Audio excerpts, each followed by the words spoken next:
ፋሲካ ብሂል ማዕዶት ብሂል በዘቦቱ አደውነ እሞቱስ ሕይወት ፋሲካ ማለት መሻገር ማለፍ ማለት ነው። ይሄውም ከሞት ወደ ሕይወት የተሸጋገርንበት ከሞት ወደ ሕይወት ያለፍንበት ነው። ክርስቶስ አምላካችን በተነሳበት ዕለት ምሽት ደቀ መዛሙርቱ አይሁድን ከመፍራታቸው የተነሳ ቤት ዘግተው በተቀመጡበት በተሰበሰቡበት በተዘጋ መቃብር ክፈቱልኝ መግነዝ ፍቱልኝ ሳይል የተነሳው ጌታ በተዘጋ ቤት ገብቶ በመካከላቸው ቆሞ ሰላም ለኩልኩም ሰላም ለእናንተ ይሁን ብሏቸዋል።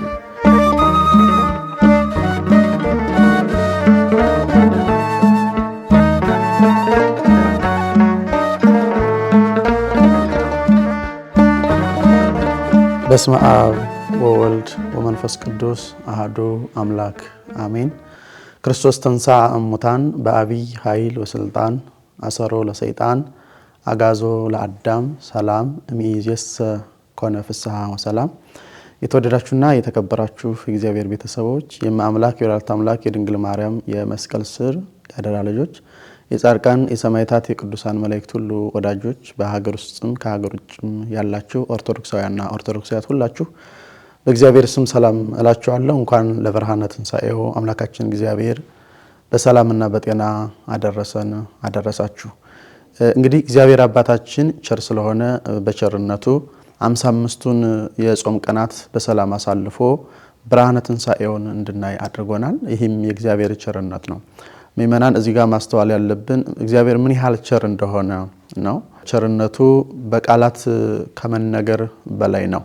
55 ቀናትን አይደለም ሰው ቢሆን ኖሮ አንድም ቀን እንድንኖር ባልፈቀደልን ነበር። እግዚአብሔር አባታችን ግን ቸር ስለሆነ ይቅርባይ ስለሆነ ርህሩህ ስለሆነ በበደልና በኃጢአት በጨርነስነው እድሜያችን ላይ ሌላ ድል ሌላ ተጨማሪ ዘመን እየሰጠን ዛሬ ላይ ደርሰናልና በድጋሜ ለብርሃነ ትንሣኤው ያደረሰን እግዚአብሔር አባታችን ስሙ የተመሰገነ ይሁን።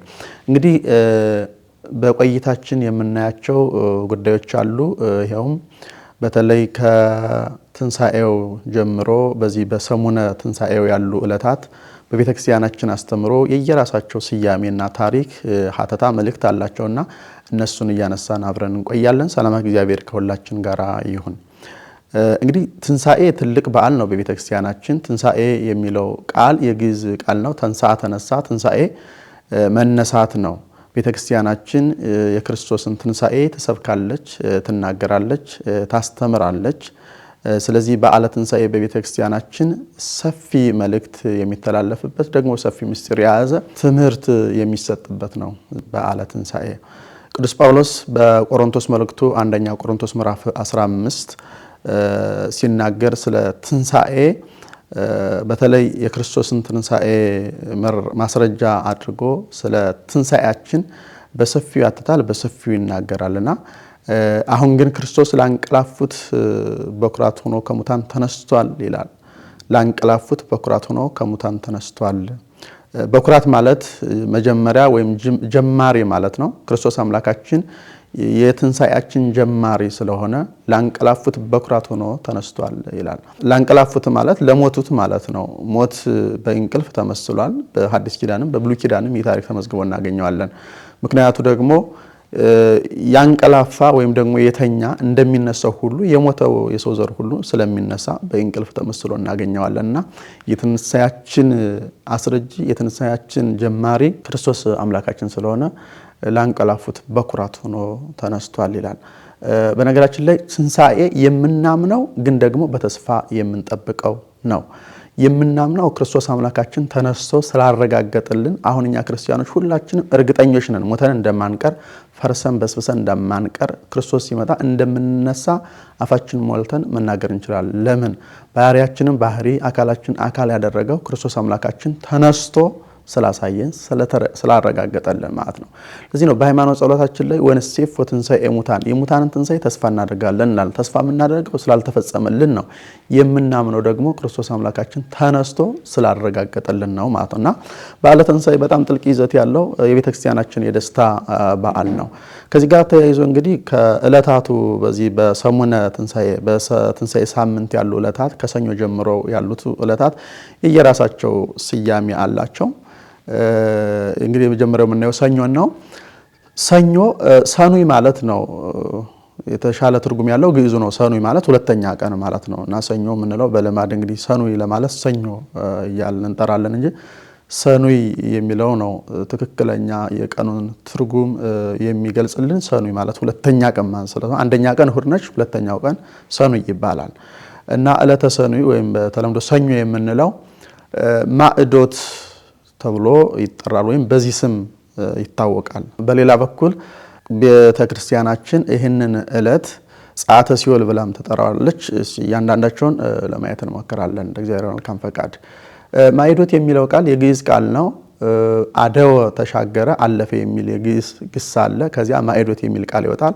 ስለዚህ ማዕዶት ማለት ማለፍ መሻገር ማለት ነው። ይህም በክርስቶስ አምላካችን ሞት እናም ደግሞ ከዚያው ጋር ተያይዞ በተቀበላቸው ጸዋትወ መከራ እኛ ሁላችን ከሐሳር ወደ ክብር፣ ከሞት ወደ ሕይወት፣ ከኃጢአት ወደ ጽድቅ፣ ከሲኦል ወደ ገነት መሻገራችን ማለፋችን የሚታወስበት የሚነገርበት ዕለት ነው ማለት ነው። አስተውሉ ክርስቲያኖች፣ ይህ ታሪክ ይህ ጉዳይ የተፈጸመው በዕለተ ዓርብ ነው። ነገር ግን ቤተክርስቲያናችን በዕለተ ዓርብ ሌሎች ታሪኮች የተደራረቡ ጉዳዮች ስለሚፈጸሙ ለብቻው ለማሰብ ተፈልጎ እዚህ ጋር መጥቶ እንዲታሰብ ሆኗል እንጂ ነፍሳት ከሲኦል የወጡት እኛም ሁላችን ከሐሳር ወደ ክብር ከሞት ወደ ሕይወት የተሸጋገር ነው በክርስቶስ ሞት፣ ይኸውም በዕለተ ዓርብ በተፈጸመልን ነው ማለት ነው። ግን ቤተክርስቲያናችን ዛሬ ላይ እንድናስበው ታደርገናለች፣ በልዩነት እንድናከብረው ታደርገናለች። ይህንን ማሰብ አለብን፣ መዘንጋትም ደግሞ የለብንም። በነገራችን ላይ ከዕለተ እሁድ ከትንሣኤ እሁድ ጀምሮ እስከ ዳግም ትንሣኤ ያሉት ዕለታት በቤተክርስቲያናችን እንደ አንድ ቀን ነው የሚታሰቡት። አጠቃላይ ስርዓተ አምልኮ በቤተክርስቲያናችን የሚደርሰው ስብሐተ እግዚአብሔር ሁሉ ተመሳሳይ ነውና እንደ አንድ ቀን ልክ የትንሣኤው ዕለት አለ እንደዚያ ቀን ሆኖ ነው የሚታሰቡትና የሰኞ በዋናነት ማዕዶት ይባላል። ባጭሩ ቅድም እንዳየነው ምክንያቱ የነፍሳት ከሲኦል ወደ ገነት መሻገር፣ እንደዚህ ሁላችንም የሰው ልጆች ከሞት ወደ ሕይወት መሻገራችን የሚታሰብበት የሚነገርበት ነው ማለት ነው። ታሪኩ እንግዲህ በምሳሌነት በብሉይ ኪዳን ተጠቅሷል። ታሪክ በዘጸአት ምዕራፍ 12 ታሪክ ተመዝግቦ እናገኘዋለን። በዚያ በዘጸአት ምዕራፍ 12 ያለው ታሪክ ምንድነው? እግዚአብሔር ለሙሴና ለአሮን አንድ መልእክት ነግሯቸው ነበር። ትእዛዝ ነው፣ ለሕዝብ እንዲናገሩለት ነው ትእዛዙን የነገራቸው። አጠቃላይ በግብጽ በባርነት የነበሩ እስራኤላውያን ነውር የሌለበት ማለት ቀንዱ ያልከረከረ፣ ጥፍሩ ያልዘረዘረ፣ ጠቁሩ ያላረረ ጠቦት የበግ ጠቦት እንዲያርዱና ደሙን ደግሞ የቤታቸውን መቃን ጉበናውን እንዲቀቡት አዟቸው ነበር። ምክንያቱም ምንድነው? ከሞት እንዲያልፉ ነው፣ ከሞት እንዲሻገሩ ነው።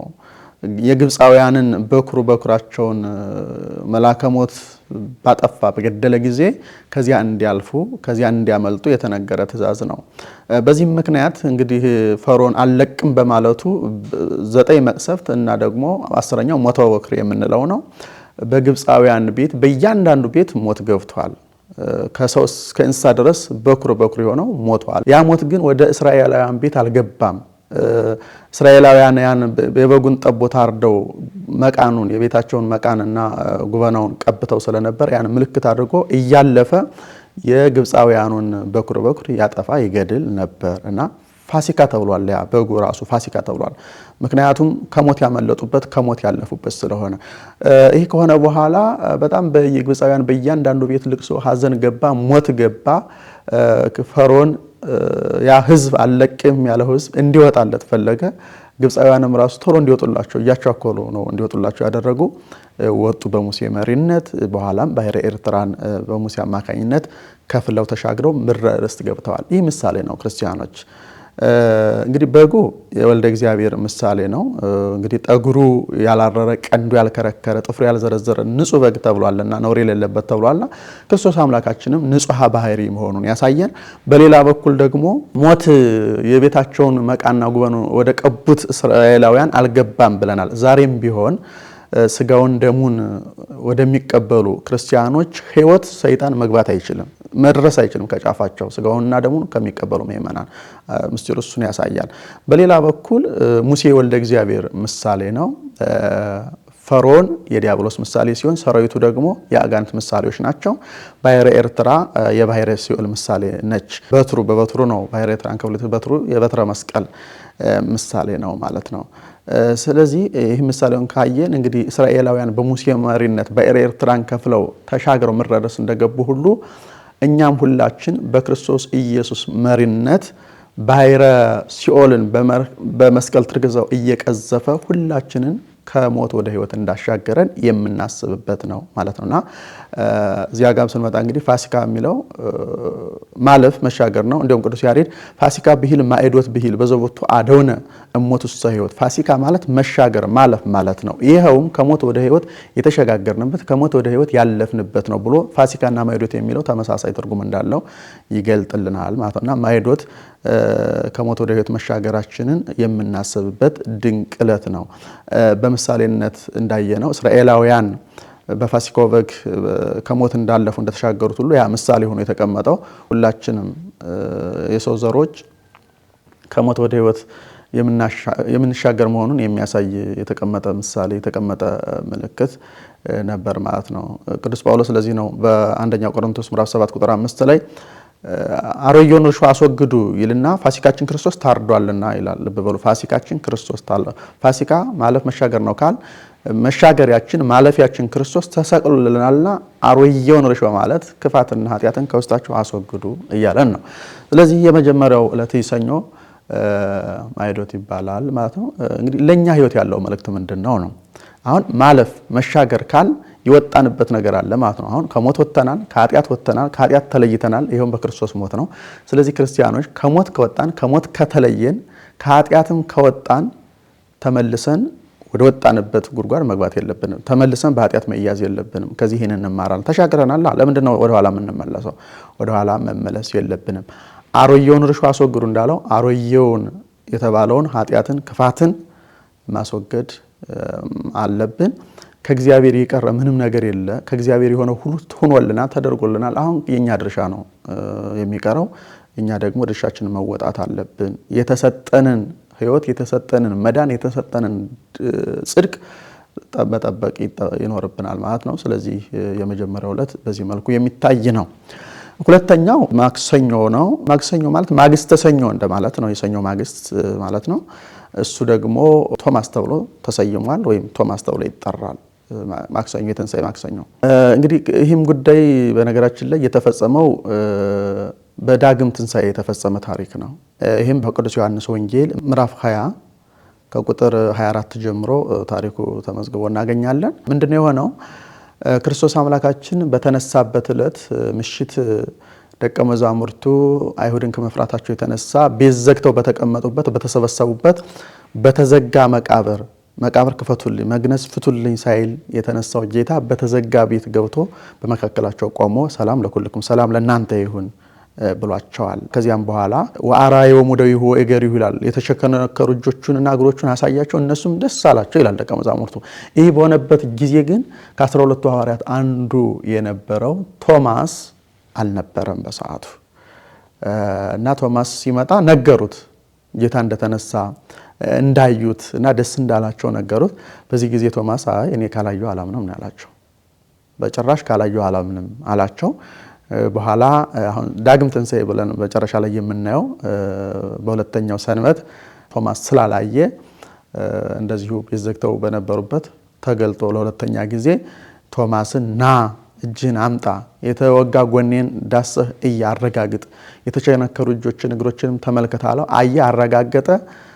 ከዚያም በኋላ ጌታም ያመንክ እንጂ አላመንክ አትሁን አለው።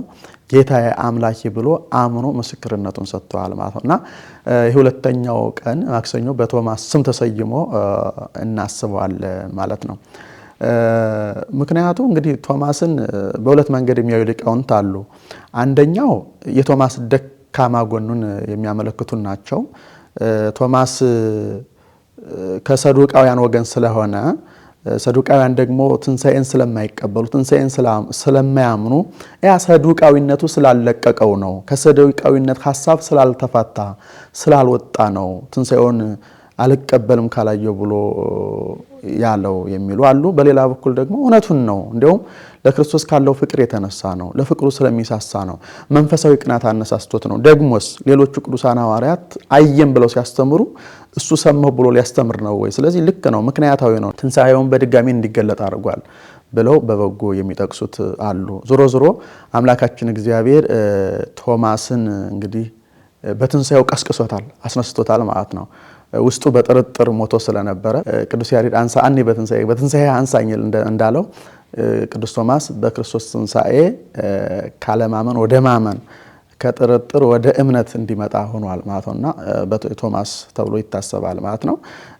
እኛም ዛሬ የተወደዳችሁ የእግዚአብሔር ቤተሰቦች ካለማመን መውጣት እንዳለብን፣ ከጥርጥር መውጣት እንዳለብን ከዚህ ታሪክ እንማራለን። ክርስቶስ አምላካችን ሁላችንም በትንሳኤው ያንሳን። እውነት ለመናገር በእያንዳንዳችን ሕይወት ብዙ ችግሮች፣ ብዙ ጥርጥሮች ስላሉ ዛሬም ቢሆን እንዲህ አይነት ችግሮች በእያንዳንዳችን ሕይወት ስለሚኖሩ ማለት ነውና እንዲህ አይነቱን የቶማስ የጥርጥር ሐሳብ ያስወገደበት ሆኖ ይታሰባል ማለት ነው። ረቡዕ ደግሞ አልዓዛር ይባላል ወይም በአልዓዛር ስም ተሰይሟል ማለት ነው። አልዓዛርም እንግዲህ ታሪኩን ስንመለከት የአልዓዛር ታሪክ የተፈጸመው ወይም ይሄ ጉዳይ የሆነው በዚህ ዕለት አይደለም። ይልቁንም አልዓዛር ከሞት የተነሳው የሆሳዕና ዋዜማ ቅዳሜ ነው፣ መጋቢት 21 መጋቢት 18 ሞቶ መጋቢት 21 በአራተኛው ቀን ተነስቷል። ልብ በሉ ክርስቲያኖች፣ አልዓዛር የተነሳው በሞተ በአራተኛው ቀን ነው። አሁን አልዓዛርን የምናስበውም በትንሳኤ አራተኛው ቀን ነው። ይህንን ማስተዋል ያስፈልጋል። የተነሳው በአራተኛው ቀን ነው። መታሰቢያውንም የምናደርገው በአራተኛው ቀን በትንሳኤ አራተኛ ቀን ረቡዕ ማለት ነው። እና ታሪኩ የሆነው በዚያ ነው። በሆሳዕና ዋዜማ መጋቢት 21 የክርስቶስን ትንሳኤ ስለሚሰብክ በንጽጽር የክርስቶስን ትንሳኤ ስለሚገልጥ እንዲሁም የታምራት ትንሳኤ ከሚባሉት መካከል አንዱ ስለሆነ በዚህ ቀን ይታሰባል ማለት ነው። እንግዲህ በዮሐንስ ወንጌል ምዕራፍ 11 ነው ታሪኩ የተመዘገበው። ይህ ቤተሰብ አምላካችን መድኃኒታችን ኢየሱስ ክርስቶስ የሚወደው ቤተሰብ ነበረ። እህቶቹ ማርያምና ማርታ ይባላሉ። ግን አልዓዛር ታሞ ሞተ።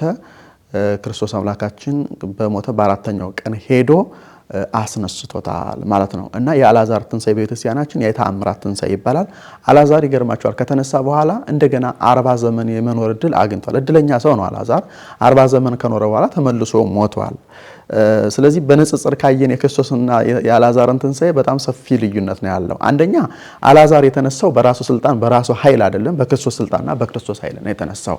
ሁለተኛ አልዓዛር ተመልሶ ሞታል። የአልዓዛር የትንሳኤ አይነት ሁለተኛ ሞት ዳግም ሞት ያለበት ነው። የክርስቶስ ትንሳኤ ግን ዳግም ሞት የለበትም። አንደኛ የተነሳው በራሱ ስልጣን ነው፣ እንደገና ደግሞ ሁለተኛ ሞት የለበትም እና ፈጽሞ ትንሳኤው ከነ አልዓዛር ትንሳኤ የተለየ መሆኑን ቤተክርስቲያናችን ይህንን ዕለት አልዓዛር ብላ በመሰየም ታስተምረናለች። የክርስቶስ ትንሳኤ ክርስቶስ የተነሳው በአዲስ ሥጋ እንደሆነ፣ ክርስቶስ የተነሳው በራሱ ስልጣን እንደሆነ፣ ክርስቶስ የተነሳው ትንሳኤ ፍጹም ትንሳኤ በኋላ ሁላችን እሱ ሲመጣ በትንሳኤ ጉባኤ የምንነሳው ትንሳኤ መሆኑን ቤተክርስቲያናችን ታስተምረናለች ማለት ነውና እኛም እንግዲህ ትንሳኤ ልቡና እንዲኖረን፣ ትንሳኤ ሕሊና እንዲኖረን ሁላችንም ደግሞ በመጨረሻ ሁለት አይነት ትንሳኤ የክብር ትንሳኤና የሐሳር የውርደት ትንሳኤ ስላለ ለክብር ትንሳኤ እንድንበቃ ቤተክርስቲያናችን እንድንበረታ እንድንተጋ በዚህ ዕለት ታስተምረናለች ማለት ነው። እንግዲህ ይሄ ዕለት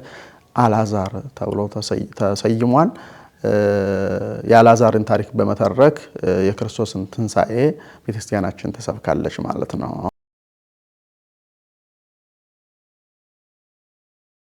እና ከማህፀን የጀመረው የማዳን ስራ የሚጠናቀቀው በዕለተ ዓርብ መስቀል ላይ ነው። ልብ በሉ፣ በድንግል ማርያም ማህፀን የጀመረው የማዳን ስራ የተጠናቀቀው ዕለተ ዓርብ ቀራንዮ መስቀል ላይ ነው።